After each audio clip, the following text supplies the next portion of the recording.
Drawing using a grid. If you want to produce a realistic and accurate drawing from a photograph, this is the easiest way of doing it. You will need a pencil, paper, in this case A4 paper, a ruler, protractor, and a rubber eraser. Position the photograph in the top corner of your paper. Hold it steady, you don't want it to move. Now use your ruler to draw a diagonal from top left through to bottom right and continue this through until you hit the edge of your A4 paper. Now draw a vertical up from this point, but use your protractor to estimate that you have a right angle. You should end up with the photograph and the paper both in the same ratio.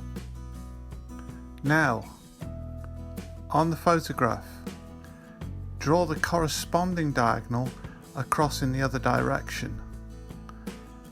Do the same to your paper. You should end up with two fairly large crosses, one on the photograph, one on your paper. This cross on both your photograph and your paper represents the centre, where the centre is. Now use this as a guide point. Along one of the sides, either vertical or horizontal, mark off halfway using your ruler. Use this to connect with the centre and draw a line across. Now do the same with the vertical. Do this to your photo as well. You should have 4 identical rectangles on both your paper and your photo. Next, divide these up in the same way. Eventually you should have 16 on both sheets, on your photograph and on your paper. This grid network will help you translate the image and the information from the image onto your paper. Remember to make it accurate. Make sure to keep the lines straight, right angles at 90 degrees, and if the grids end up being different, obviously the results will be different.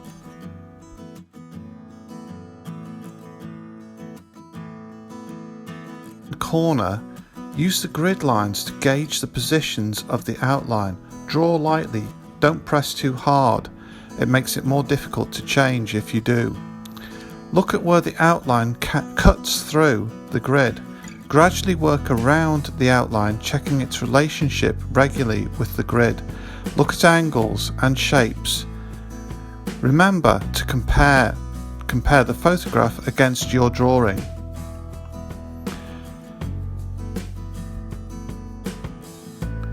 When you have finished the outline, start to add the rest of the information. Where on the grid do the eyes sit? You can use your ruler to approximate distances.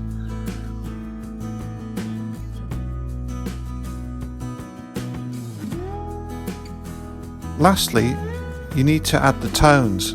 Begin by creating the darkest tones and gradually make the tones more subtle.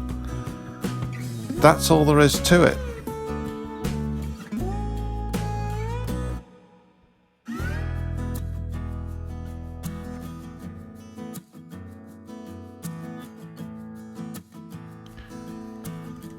Remember to check your drawing and make comparisons all the time. It's important to know that your drawing is going in the right direction. Add tones carefully. Think about dark, medium and light. Work out whether the tone is going to be a very dark, a medium tone or a light tone and start to add it in. Keep tones consistent. Try not to let them change in the area that you're working.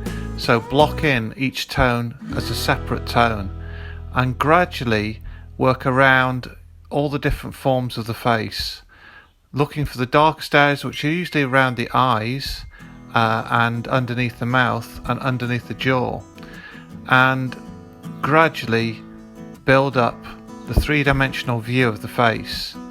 By the end of the drawing you should have something that looks close to the photograph. You can start to use your rubber now to refine things and to slightly alter things and go over tones again and go round outlines. You can make the drawing a lot clearer now and start to feel confident that the shapes and the areas that you've put in resemble the true ones in the photograph. There's no reason why it shouldn't look pretty close to what you started off with.